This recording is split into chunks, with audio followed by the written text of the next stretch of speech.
Okay, yesterday we were learning in Hilchos Shabbos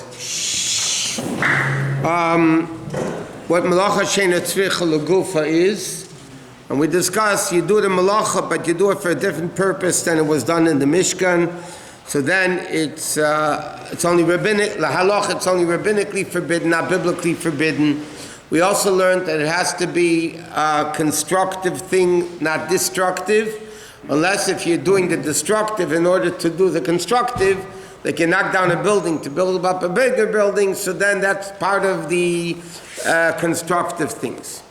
Okay, so now we also learned that, remember we learned that if you do something on Shabbos, you were intentional and you were warned, so then you get skila, you get stoned. If you did it intentionally, you weren't warned, nobody saw except Hashem, you get kares. And then we have shogeg. Shogeg, you have to bring a korban chatos. We discussed the definition of shogeg, accidental, is not the English definition of accidental. Accidental means I'm leaning against the wall and the light goes on, that's accidental. Or I walk in the street and accidentally I killed a bug, that's called accidental. But in Hilchos Shabbos, that's not called accidental. Accidental means I know what I'm doing, but I think I'm allowed to do it. I know what I'm doing, I know the act that I'm doing, but as far as my understanding, it's not forbidden. For instance, you forgot it was Shabbos. You forgot it was Shabbos. I'll give you a simple example. You woke up in the morning, okay, you're half asleep, and you turned on the light, or you turned on the radio. You know that you're turning on the radio, but you forgot it was Shabbos. Then you would have to bring a korban chatos. Or, there's two other examples. I know it's Shabbos, but I didn't know you're not allowed to turn on a light. I didn't know you can't cook. I didn't know you can't write. I didn't know. But I knew what I was doing. But again, because I didn't know that you're not allowed to do it on Shabbos, it's called shogeg.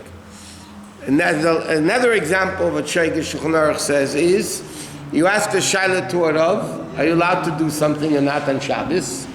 And the Rav said yes, and he was wrong. And it was biblically forbidden to do it. Have you ever? I do a lot of things wrong.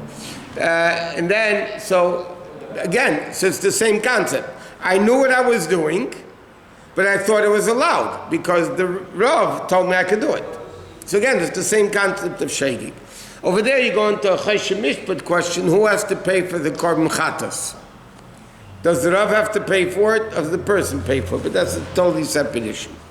Okay, misasik, again, misasik means, again, that you're leaning against the wall, that's not even an issue. Okay, then we also started discussing the concept that's called Pesik Reisha. Now, we learned if somebody does something unintentional. Until now we're learning about intentional things. What happens if somebody does something unintentional? I'll give you a simple example. He's flossing his teeth, and all of a sudden they start bleeding. Now, on Shabbos, you're not allowed to cause bleeding. So the question is a very practical din, by the way. Am I allowed to floss my teeth on Shabbos? So, to give you the punchline over here is like this. Number one, you're not allowed to cut dental floss on Shabbos. Because you're not allowed to cut anything to size on Shabbos. You can't cut a piece of aluminum foil, even though you're destroying, there's no letters, but anything you cut to size, you're not allowed to do on Shabbos. That's number one. Number two, sometimes I could floss my teeth. Sometimes I don't want them to bleed. I want to clean my teeth. That's what I want to do. But sometimes it will bleed. But I don't want it to bleed. So it's called Einem Miskavin. So the din is as follows. If your teeth always bleed when you floss them, certain people, they always bleed, then even if you cut dental floss, so you have those other, the pre-cut things. So then you also can't do it on Shabbos. What I'm doing is cleaning my teeth, but I don't want it to bleed. The bottom line is the fact that it always bleeds, you can't say I don't want it to bleed because the fact is it always bleeds. What happens if sometimes it bleeds, sometimes it doesn't bleed? So then halachically you're allowed to floss your teeth on Shabbos. Why? You don't want it to bleed. It's not inevitable. It's not what's called Pesik Reisha. You chop off the head of the chicken and it's not going to die. So then you would be allowed to. There's many dinim like that, where if it's a Pesik Reisha, even though your intention is not to do something forbidden on Shabbos, but like we said, you open the refrigerator door, the light's going to go on, you can't say, I don't want the light to go on. It always goes on. So it's inevitable that the light's going to go on. What if you're not sure? Huh? What if you're doubtful whether you turn it off or not? So you still open it or Then the best thing is, we'll learn later that this concept of Pesik Reisha doesn't apply to a goy. In other words, the classic example in Shulchan Aruch is the way they used to have, they didn't have ovens like we have today, right? They used to have a fire, so they would put a pot on a fire and they would surround it with coals. That's the way they would heat up things to make sure it got very hot. Coals. Hot, C-O-A-L-S. Coals, not cold. So now the guy takes off the pot from the fire. Okay, so what's going to happen? All the coals are going to fall down. What happens when coals fall down one on top of the next? They extinguish one another, or to a certain extent they become extinguished. So a Jew would not be allowed to take off the pot from such a fire because you can't say, I don't want the coals to extinguish. Because if they're surrounded and you pull off the pot, for sure the coals are going to fall down and for sure they're going to be extinguished. That's one of the classic cases in the Gemara, in Shulchan Aruch. But now what happens, can I ask a guy to do it? Now what I'm asking a guy is a very important point. I'm asking the guy to do something permissible. I'm asking him, take the pot off the fire. Now, taking a pot off the fire is not a forbidden act. Inevitably, it's going to happen. That doesn't apply by a guy. Pesik Reisha is mutter by a guy. So coming back to your thing, what happens if I forgot to turn off the light in the refrigerator? Okay, now I need to get food for Shabbos. So the best thing is, you're calling a guy, you say, open the refrigerator door. The light goes on, it doesn't matter. You're asking him to open a refrigerator door is not forbidden on Shabbos. You're allowed to open a refrigerator door on Shabbos. The only problem is the light's going to go on. It's a Pesik Reisha by a guy, it doesn't matter. What? So let's say, for example, the fridge example, and let's say you put a piece of tape over the thing that causes the light to go on. You open the fridge thinking that it's stuck. You open it, but for some reason it comes loose, and now the light goes on. Can you stick it back, or you have to have a guy to stick it back? Well, you can't close the door. Okay. You can't close the door. It would be a shaila retaping it, because taping something has a din like sewing it. Right. So the best thing would be to tell the guy the tape fell off. You can't, we'll learn, but you can't tell a guy to do something forbidden. You can tell him the tape fell off and I'm not allowed to put it back on. Right. So then you're not telling the guy to do something. You're telling him a fact. The tape fell off and I'm not allowed to put it back on. Then if the guy on his own puts it back on. Huh? No wonder so many of us kids are lawyers. These are all lawyers. Yeah, but it's still rabbinically forbidden. It's still rabbinically forbidden. It's a shinui. It's not the normal way of doing it, but it's still...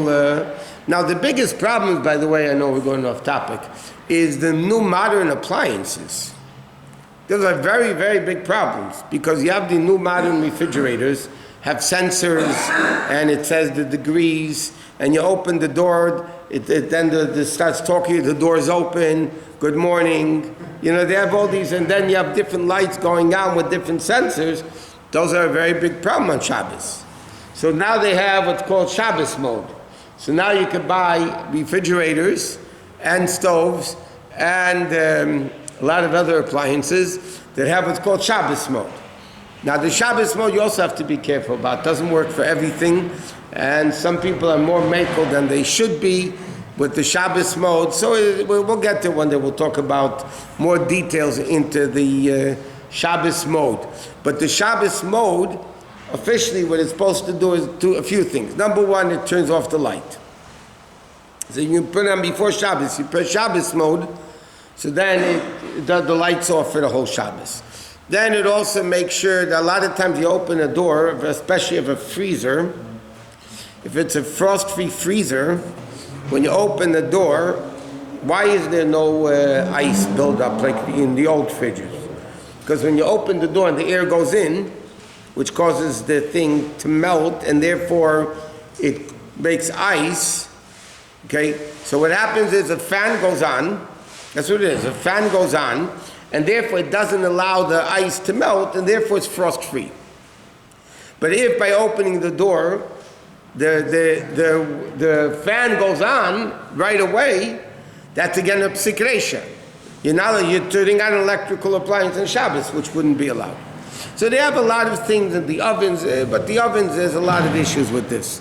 And then they keep trying to perfect the Shabbos mode, it should be less problem. But If your fridge is not on Shabbos mode, the lights are off, how much ice from the ice box can you remove before it starts remaking it? how much of the ice, you mean if there's an ice maker? Ice, yeah. You can't remove all the ice because if you remove all the ice, the machine, the ice maker will immediately start working.